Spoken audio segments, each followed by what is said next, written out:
death, and then reincarnation. It was a perfectly ordinary, unremarkable life. I graduated from college, got a job at what you'd call a major construction firm, and now, at 37, I live alone. No girlfriend. My much older brother takes care of our parents, which leaves me to enjoy the carefree life of a bachelor nobleman. I'm not short, and I'm not bad-looking, but for whatever reason, I'm just not popular with the ladies. I tried to get a girlfriend, I really did, but after getting shot down 3 times, my spirit just broke. Besides, at my age, all that relationship stuff just feels like a hassle. It's partly because my job is so demanding, but it's not like I'm miserable without one. And no, that's not just an excuse. So why was I thinking about all this? Hey, sorry to keep you waiting. A fresh-faced young man was walking towards me with a smile, and next to him, a beautiful woman. It was my junior colleague Tamora, and the company's reigning belle, the receptionist, Miss Sawatari. That's right. Today, they'd asked me for advice because they were getting married. And that's why I found myself wondering why I couldn't get a date. I'd been lost in thought, leaning against a pillar by the crosswalk where we'd agreed to meet after work. Hey, so what did you need to talk about? I asked, giving a nod to Sawatari. It's a pleasure to meet you. I'm Miho Sawatari. I see you around the office, but this is the first time we've spoken. I'm a little nervous. I'm the one who's nervous, I thought to myself. I'm terrible at talking to women, can't you tell? I grumbled internally. Honestly, this was not the kind of advice you ask a guy like me, who clearly has zero luck with romance. This has to be on purpose. I'm sure of it. Likewise, I'm Satoru Mikami, and you don't need to be nervous. Everyone at the office knows who you are, Miss Sawatari. I don't need an introduction. Tamora here went to the same university. We hit it off at a company training session and have been friends ever since. Everyone knows me? Are there some weird rumors going on about me? Oh yeah, like how you're having an affair with director so-and-so, or that you were on a date with what's-his-name. I couldn't help but start teasing her. I meant it as a light joke, but her face turned beet red and her eyes welled up with tears. She looked kinda cute. People always tell me to stop making jokes. They say I have no tact, no sense of humor, but I always end up saying something anyway. Another failure, huh? Man, I really am the worst. Tamora patted Sawatari on the shoulder, trying to console her. Damn you, Tamora! This is exactly the kind of moment that makes you want to scream, all you happy couples can just go explode. Hey, come on, cut it out. Miho, he's just messing with you. Tamora said with a laugh, trying to smooth things over. He's a good kid. He's genuine and cheerful, the kind of guy you just can't hate. He's only 28, a lot younger than me, but for some reason we just clicked. Oh, what the hell? I guess I'll just give them my blessing. Sorry about that. I've got a bad personality. Anyway, this isn't the place to talk.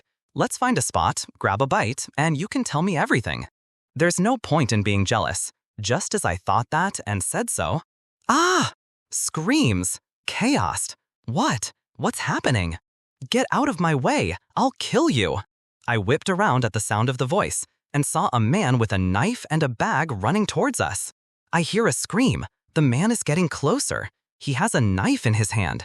A knife? And the tip is pointed right at Tamora. Thump. I shoved Tamora out of the way. Schlick. A searing pain shot through my back. Don't get in my way. I watched the man run off shouting, then checked to see if Tamora and Sawatari were okay. Tamora scrambled over to me, letting out a choked, voiceless cry. Sawatari seemed to be in a state of shock from the sudden turn of events, but she didn't look hurt. Thank God. But damn, my back is hot. It's beyond pain. It's just burning. What is this? It's too hot. Give me a break. Confirmed. Acquiring heat resistance. Success. Wait, did I get stabbed? No way. I'm not gonna die from a stab wound. That's just lame. Confirmed. Acquiring stab resistance. Success. Continuing. Acquiring physical attack resistance. Success. Satoru, you're bleeding. The blood, it won't stop. What's with all the noise? Is that Tamura? I thought I heard a weird voice, but if it's just Tamura, I guess it can't be helped. Blood? Of course there's blood. I'm human. If I get stabbed, I'm gonna bleed. Still, this pain is no joke. Confirmed. Acquiring pain nullification. Success. Uh-oh, I think the pain and panic are starting to mess with my head. Tamura, you're being too loud. It's not that bad. Don't worry. Your blood, Satoru, the blood. Tamura tried to hold me, his face pale and on the verge of tears. So much for his handsome face. I tried to look at Sawatari, but my vision was getting blurry. The burning heat in my back faded away, replaced by a violent chill that washed over me. This might be bad. People die when they lose too much blood, right? Confirmed.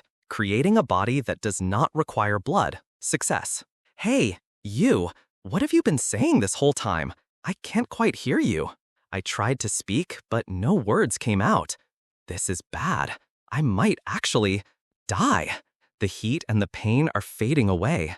Now it's just cold. So incredibly cold. What the hell? Freezing to death? My body's sure going through a lot right now. Confirmed. Acquiring cold resistance. Success. As a result of acquiring both heat and cold resistance, the skill has evolved into thermal fluctuation resistance EX. Just then, my dying brain cells remembered something critically important, like a flash of lightning. That's it, the hard drive on my PC. Tamura, if by some chance I die, take care of my PC. Drown it in the bathtub, run a current through it, and completely wipe all the data. With my last ounce of strength, I conveyed my final, most important request. Confirmed. Deletion of data via electrical current failed due to insufficient information.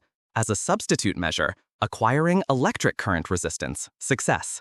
As a bonus, acquiring paralysis resistance. Success. For a moment, Tamuna just stared at me, looking confused. But then, as he understood what I'd said, "Haha, that's so like you," he said with a wry smile. Well, I'd rather see that than a man's crying face. A wry smile is better than tears. To be honest, I just wanted to show Sawatari off to you. I figured as much. This guy. Damn it. I'll forgive you for everything, so just make her happy. And don't forget the PC. With the last of my strength, I passed on that final message. And just like that, Satoru Mikami died. But in that moment, Satoru Mikami's soul linked with a monster that had coincidentally manifested in the same space-time of a different world. Through a tiny, invisible crack in the dimension, his soul linked with a mass of magicules. This mass of magicules, the very source from which monsters are born, began to construct a body based on the linked consciousness of Satoru Mikami. Against astronomical odds that should have been impossible, Satoru Mikami would be reincarnated as a monster in another world. It was a perfectly ordinary, unremarkable life. I graduated from college, got a job at what you'd call a major construction firm, and now, at 37, I live alone. No girlfriend. My much older brother took care of our parents, which left me to enjoy the carefree life of a bachelor nobleman. And thanks to that, I was a virgin. To think I'd be heading to the great beyond, completely unused. My little guy must be crying his eyes out. Sorry, buddy, I couldn't make a man out of you. If I get to be reborn, I'm going to go all out. I'll hit on every girl I see. I'll devour them all. Wait, that sounds wrong. Confirmed. Acquiring unique skill, Predator. Success. And here I was, about to turn 40. A 30-year-old virgin becomes a wizard, so I was on the verge of becoming a sage. A great sage wasn't out of the question, though I doubt I'd have made it that far. Confirmed. Acquiring extra skill, Sage. Success. Continuing. Evolving extra skill Sage into unique skill, Great Sage. Success. What's with all this unique skill, Great Sage stuff I keep hearing? Are you making fun of me? There's nothing unique about it.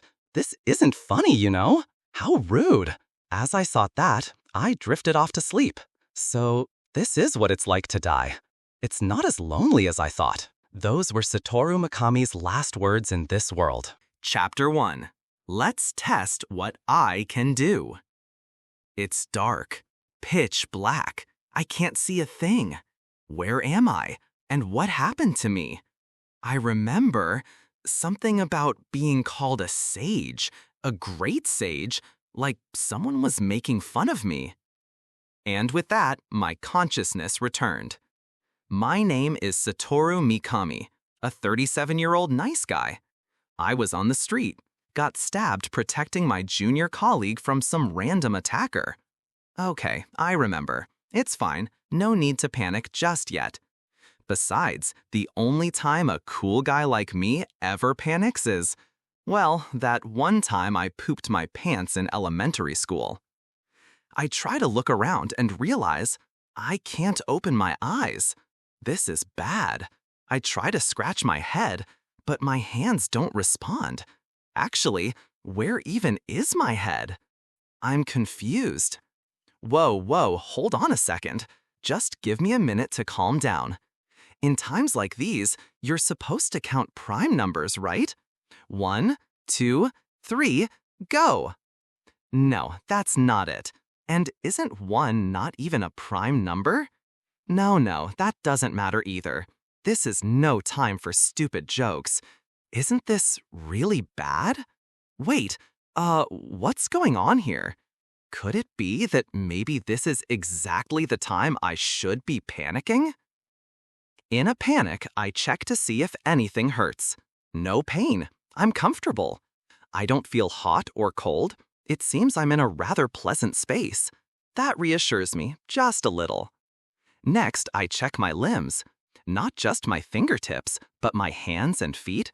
No response at all. What does this mean? Just getting stabbed shouldn't make my arms and legs disappear. What's happening? And on top of that, I can't open my eyes. I'm in a pitch black space, unable to see anything. A wave of anxiety, more intense than anything I've ever felt, washes over me. Am I in a vegetative state or something? My mind is awake, but my nerves are severed so I can't move? No. Give me a break. To think I survived just to end up in a vegetative state?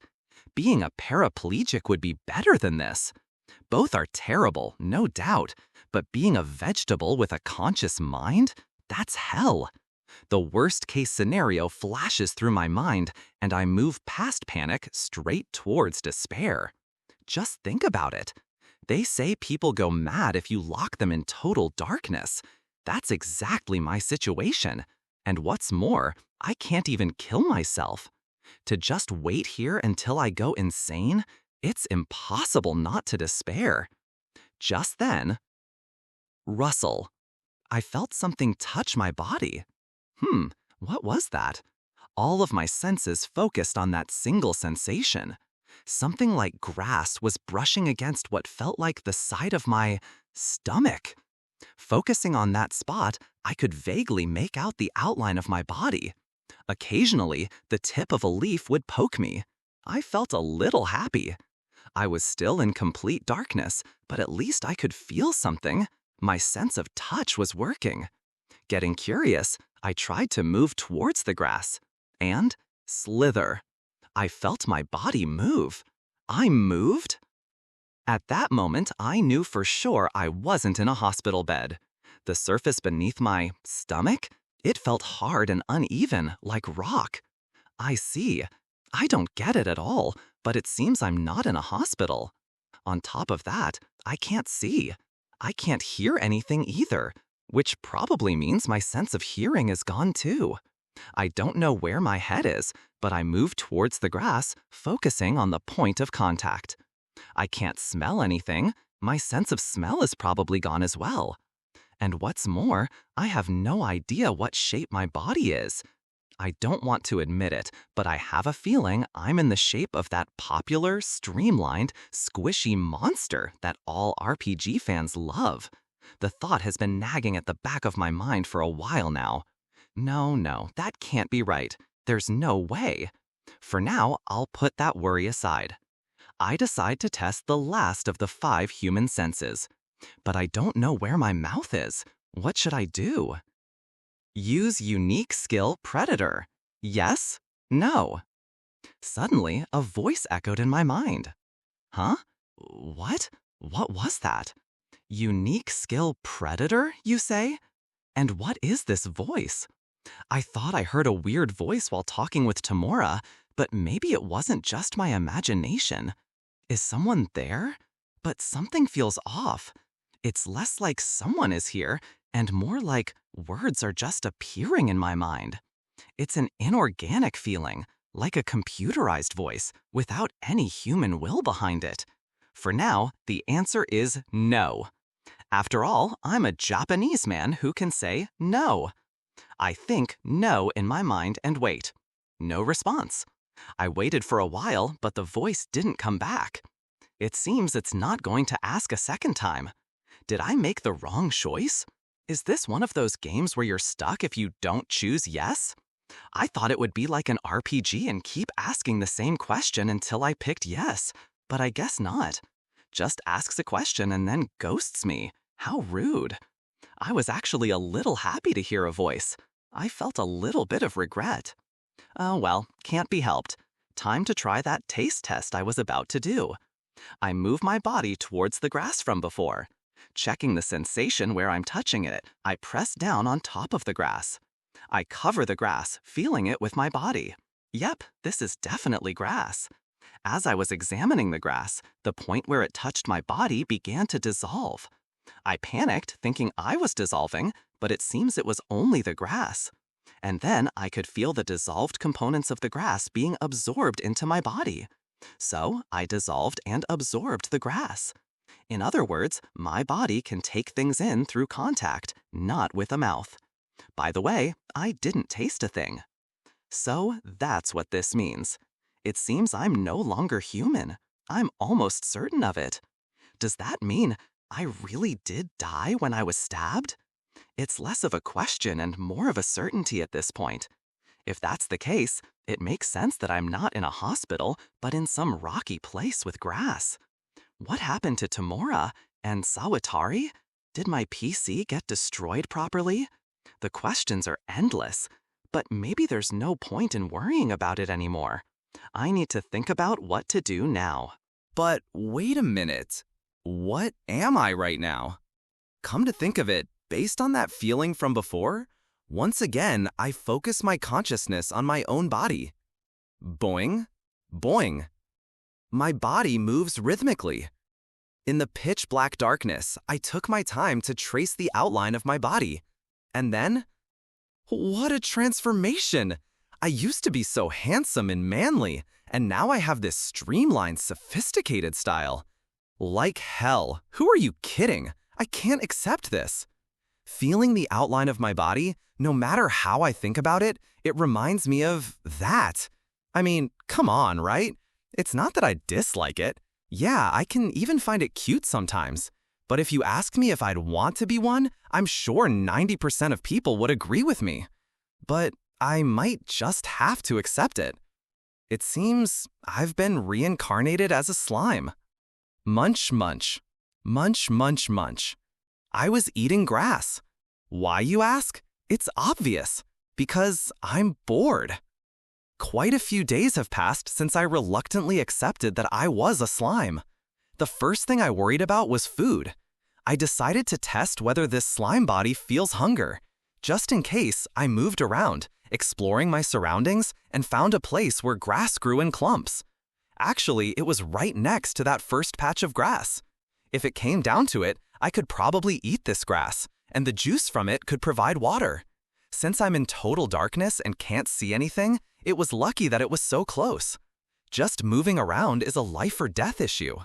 And so, the experiment began. I tried counting 50,000 sheep. I got bored. I tried to sleep, but I never felt tired. Counting prime numbers? I lost track halfway through. There's no way I could do it. Playing word chain by myself is just sad.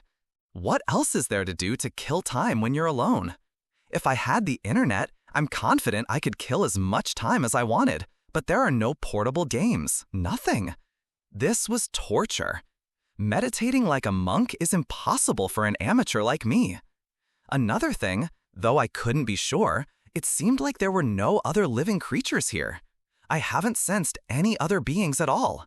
Well, without eyes, ears, or a sense of smell, I can't say for sure, but at least I haven't been attacked. Thanks to that, I've been able to live safely without even feeling like my life was in danger. And so, the conclusion I reached after experiencing this excruciating mental pain was, I don't get hungry, and I don't need to sleep. I never felt hungry, and I never got sleepy. I don't know how many days have passed. In the darkness, you completely lose your sense of time. During that time, I didn't hear that weird voice either. I'd be willing to talk to it now. So, with nothing else to do, I'm eating grass. There's no other way to kill time, so I eat the grass like I'm popping bubble wrap. By now, I've gotten so used to it that I can feel the absorbed grass being broken down, its components separated and stored inside me. If you ask me what the point of all this is, I'd say there is no point. I was just scared that if I didn't do something, I'd go crazy. I repeat the process I've grown accustomed to lately. Absorb, analyze, store.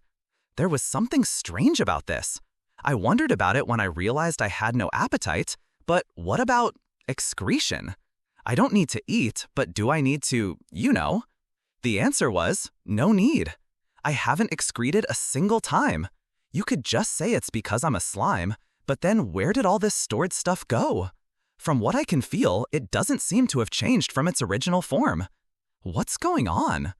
Answer: it is stored in the stomach of the unique skill predator. Note that the current space used is less than 1%. What? It answered. It's back. But when did I use the skill? I said no. Answer: the unique skill predator has not been used. Substances taken into the body are automatically stored in the stomach by default. This setting can be changed. What the? The response was much smoother this time. Anyway, putting that aside, so what happens if I do use the skill? Answer: the effects of the unique skill predator are predation. Absorb the target into the body. However, if the target is conscious, the success rate is greatly reduced. The effect applies not only to organic and inorganic matter, but also to skills and magic. Analysis. Analyze and research the absorbed target. Create producible items. If the necessary materials are present, it is also possible to create a copy. Upon successfully analyzing a magic formula, it becomes possible to learn the target's skills or magic. Stomach. Store the predated target. It is also possible to store materials created via analysis. Time does not pass for items stored in the stomach. Mimicry. Replicate the appearance of the absorbed target and use its equivalent abilities. However, this is limited to targets whose information has been successfully analyzed. Isolation. Store harmful effects that cannot be analyzed. Neutralize them and convert them into magic power. The 5 points above are its main abilities. Huh? I was shaken for the first time in a while. That sounded like an incredible ability. Not something a mere slime should possess. Wait, before that, this voice that's answering my questions, what is it? Is someone there? Answer: it is the effect of the unique skill, Great Sage. Because the ability has stabilized, responses can now be performed more rapidly. Great Sage, huh? I was complaining that it was making fun of me, but now it seems pretty reliable. I guess I'll be counting on you from now on. Actually, at this point, I don't care what it is, as long as it can soothe this seemingly endless loneliness. Maybe this voice is just a hallucination I created, but even so, that's fine. For the first time in a long time, I felt my heart grow lighter.